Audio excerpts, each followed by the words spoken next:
We've got a another Longhorn Deadhead. When they get like this, the concern is staining.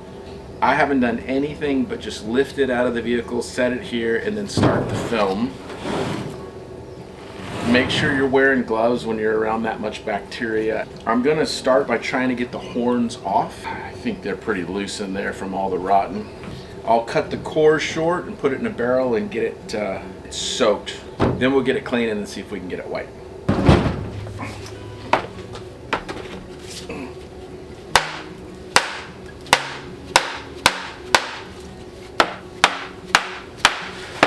Oh yeah. Okay. Not the one I was expecting.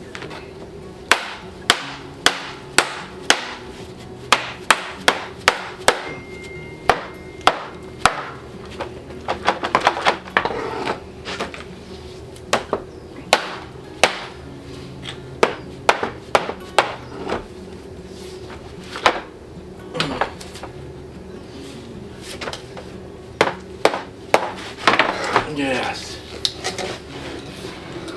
That'll work. With the horns off, I'm going to take a Sawzall and I'm going to cut the horn core short. Leave about 6 to 8 inches or something like that. And then I'm going to do everything I can to get some of this dry flesh, the jaw, all this nasty off of here. It's like a really, really tough beef jerky right now, and it doesn't want to come off. By the way, if you tried it, I would imagine it would have a tremendous amount of flavor, and then you would be on the toilet for weeks. Anyway, I'm going to do what I can to trim off some of this nasty. Then I'm going to drop it in this trash can, fill it full of water, and let it soak for 24 hours. Y'all, I am super sensitive to the fact that I'm wearing gloves. I cut those horn cores, I handled that flesh, and then I went and grabbed the hose that my kids would use to wash their car, my wife. So I will sanitize all of this before day's end. With the noggin in that bucket covered up, I'm gonna sanitize everything and then wash the horn in and out really, really good. Make sure you're getting off all that nasty, because those horns are the most important part of this project. Prepare yourself for some biblical stink, like stuff in Revelation. Awful. Believe it or not, this one wasn't too bad. I had put a gallon of iron out in there trying to pull some of the stain, just anticipating that, and well, I'll show you here in a little bit. It's actually gave me surprising results. You can see how it loosened up some of the tissue, but for the most part, it's still pretty tight. So I just have the time today. I'm going to commit, turn on the power washer, and I'm going to spray until that thing has nothing left in it. Rule number 1, you want to spray into every hole and every orifice. Anywhere there's meat or tissue, make it go away. Let's get to washing, y'all.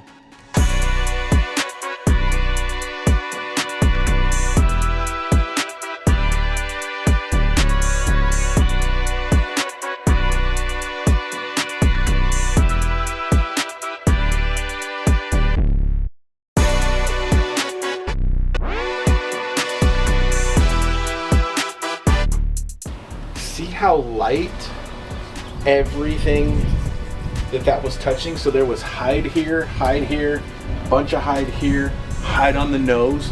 The stuff that came in contact with iron out has pulled color. Now, has it hurt the bone? I don't think so. It doesn't feel as if it has. I think there might be something to the iron out. Look where it's starting to dry. Here's what I'm gonna do. I'm gonna just change the water. All the flesh is off of it. It doesn't, I mean, it smells like a deadhead, but it's not like, oh my gosh, I can't be near. It just smells like, hey, that thing's dead. I'm gonna put it back down in the barrel, and I'm gonna put a gallon of iron out in it. Just leave it overnight before I try and whiten it and see if it pulls any of this, because it will be a really, really, really good test.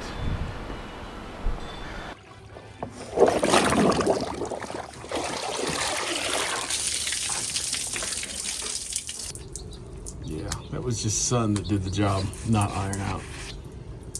Just sun. So the reality here is iron out did not work for me like I thought it did in the beginning of the video. I've tried it several times and never had really good luck with it.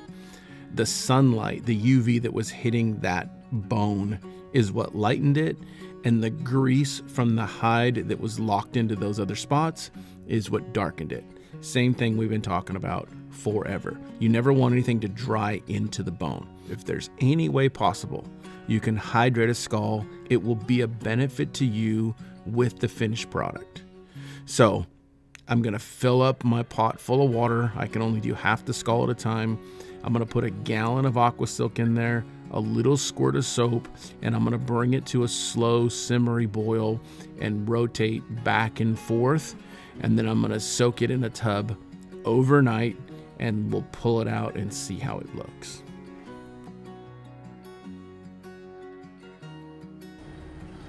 All right, it's been a few days in the whitening.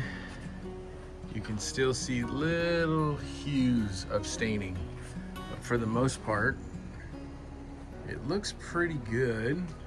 I got it kind of sitting cockeye on the rack hub. I'm gonna give it a coat of Mop and Glow, and then we're gonna put those horns back on. So far, so good.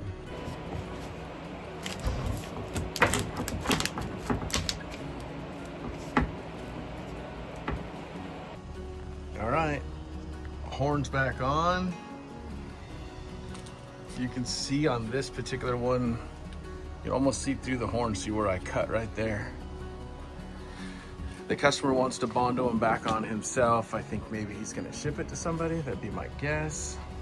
But super, super cool, beautiful. I'm grateful that it actually come white after all that staining and nasty. But yeah, never stop doing cool stuff, y'all.